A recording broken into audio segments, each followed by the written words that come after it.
So good afternoon, everybody. We are the final presentation of the day. Not easy to follow after a presentation about wine, but we promise we'll stick to our 20-minute slot.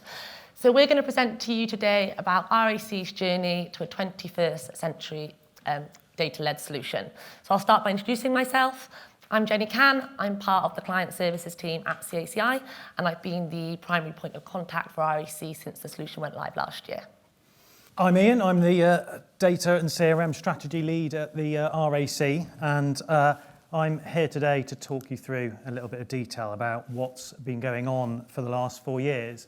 This kind of sets as a bit of an agenda for what we're going to talk through. It's the timeline of what went on, how we went through the process.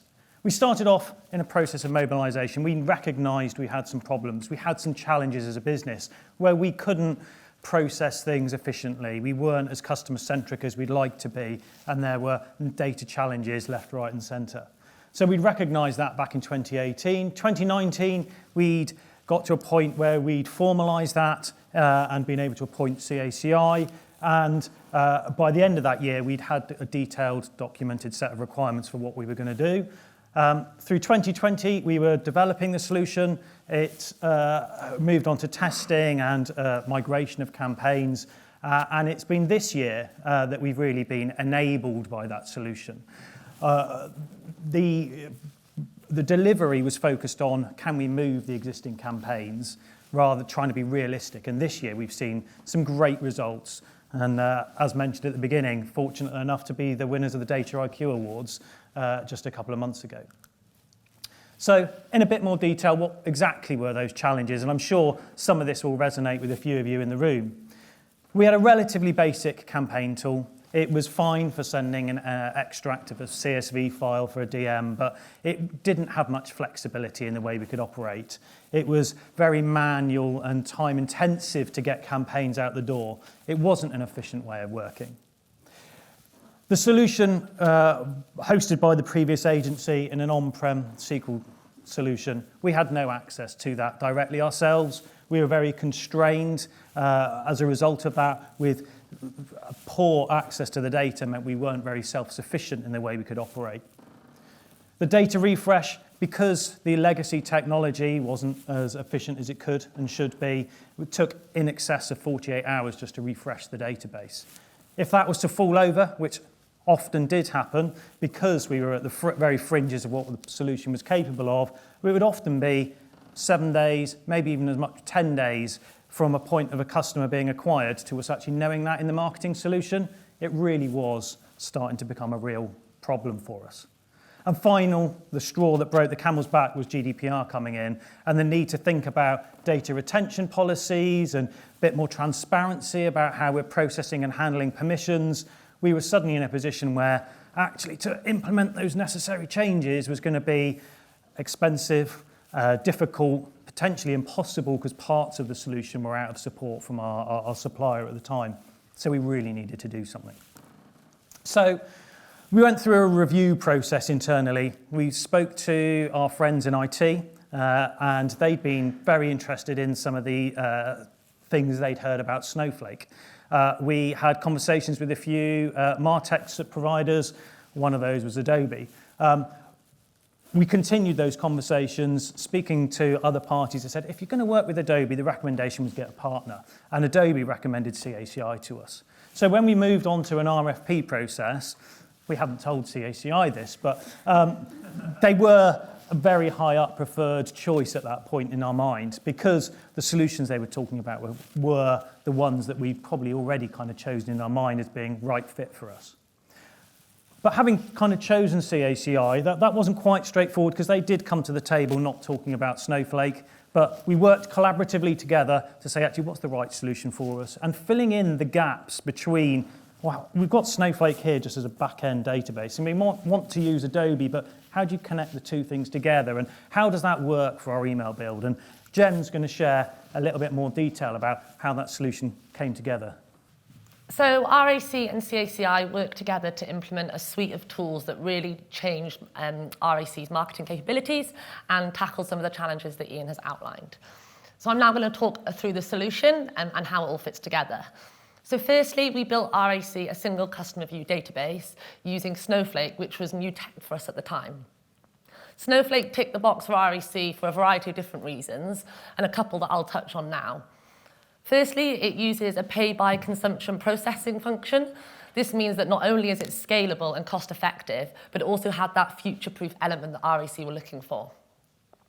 Snowflake reduces the management overheads, meaning that you no longer need a DBA, and really giving RAC access and therefore control over their own data, which was another key requirement for them. And finally, within Snowflake, we were able to build a secure, accurate, and compliant data set in line with the new GDPR requirements that had come into place. So the database is hosted in the Microsoft Azure cloud, and RAC utilized a number of these Azure functions in order to support the database. CACI's resolution identity product, Resolve ID, also plays a part in the solution. So it's hosted within the AWS and consumed in real time as event-triggered files are ingested into the database. This really gives RAC a complete view of that customer across multiple data sets and sources, allowing them to talk to their customers in a more holistic way. Adobe, so we implemented 3 of the Adobe tools for RAC: Campaign, Target, and Analytics. The campaign implementation was almost a project in itself. We created 42 different tables and 2 different data structures, the B2C side of RAC's business and the B2B side, which are quite different data sets. Following this, RAC and CACI worked together to migrate all their existing campaigns from their legacy solution across into the new Adobe Campaign instance, automating everywhere that was possible. And this really reduced a lot of the sort of time-consuming and manual tasks that the CRM team were having to do before, and freeing up time to work on more interesting projects. So not only was the Adobe Campaign multi-channel, but we also implemented Adobe Triggers. This means that web-based events from a customer can feed through into Adobe Campaign in real time and trigger a communication. RAC are currently using this for their enhanced abandoned basket campaign, and this really means that their communication can be much more timely to a customer, catching them at key points of that purchase lifecycle. We also implemented Adobe Target, as I mentioned, across RAC's website. This allows that customer journey to be personalized throughout, also on site. RAC are currently using this on their homepage. When a customer lands on the homepage, what's presented to them is personalised based on the interaction that they've had with the brand before, products that they may have or have not purchased. And finally, CACI's Email Studio tool. So we worked really closely with the RAC design team to create them an on-brand template within Email Studio. The key benefit for RAC here was that it really reduced that dependency that they had on third-party creative agencies previously. It empowered their email team to not only control, but create their own emails without needing that HTML skill set. RAC also found that from Email Studio, they've really got confidence in the usability and the rendering of their emails when they land in that customer's inbox, making sure that it's a positive experience throughout. So these are the 5 tools that make up the solution. I'm now going to move on to how we delivered this. So as you can imagine, to deliver a project like this takes some time. We took a collaborative and pragmatic approach when delivering this.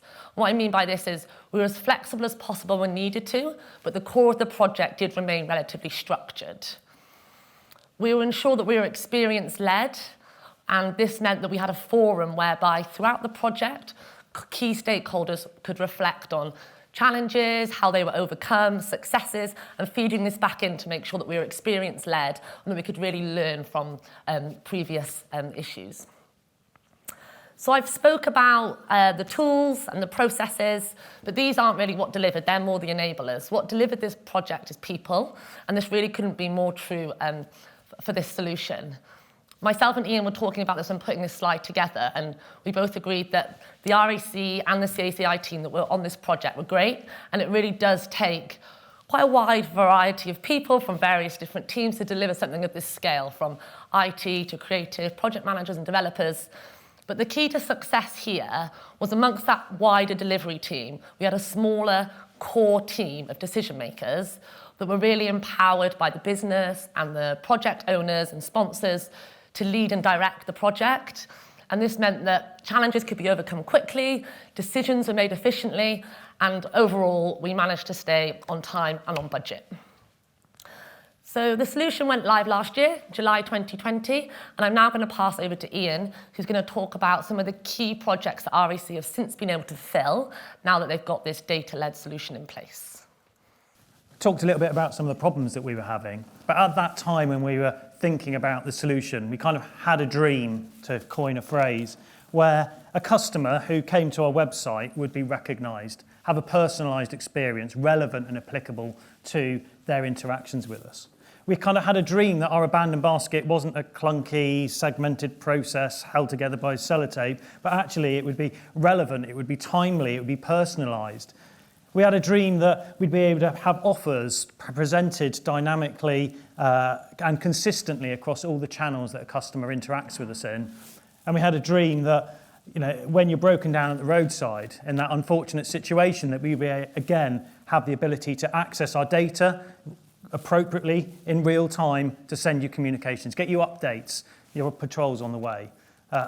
These are visions that we had at the beginning that we thought the solution would be able to deliver. We didn't deliver these by the go live date in July. We've been working on them since, and we've seen some great successes.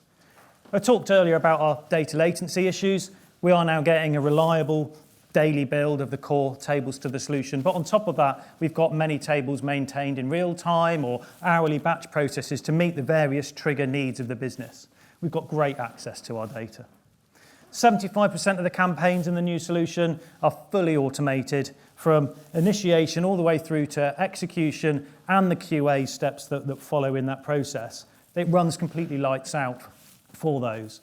And the ones that aren't yet automated are the newer campaigns where we're still in the process of getting that embedded, but it gives our teams a huge amount more time to think about, how should I optimize this campaign? Was it a success? Rather than having to manually get CSV files out the door. At the roadside, when customers weren't sure where their patrol was, they used to be phoning us up. We've seen a 6% reduction in that call volume. That's huge for us. That's a massive cost saving, a much better customer experience to be kept informed.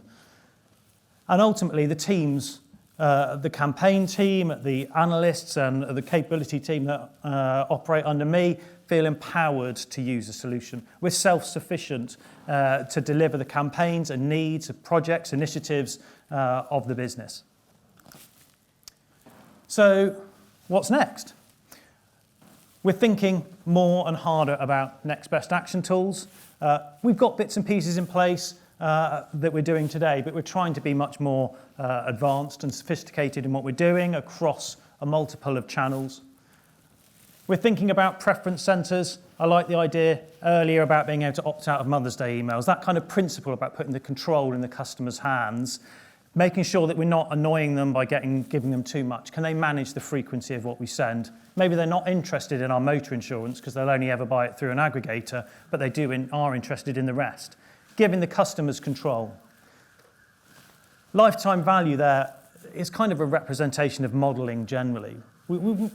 There's a phrase that I heard a while ago in a session similar to this, which was analysis paralysis. You can sit there and build some brilliant models. You can have a great conversation in a meeting with your exec. Unless you can actually surface that data and use it to make a difference for your customer, what's the point? So we're able to do that with the technology stack we have today. We're investing a lot of time and money behind building an enhanced lifetime value model for our customers so we can build a more segmented approach that's driving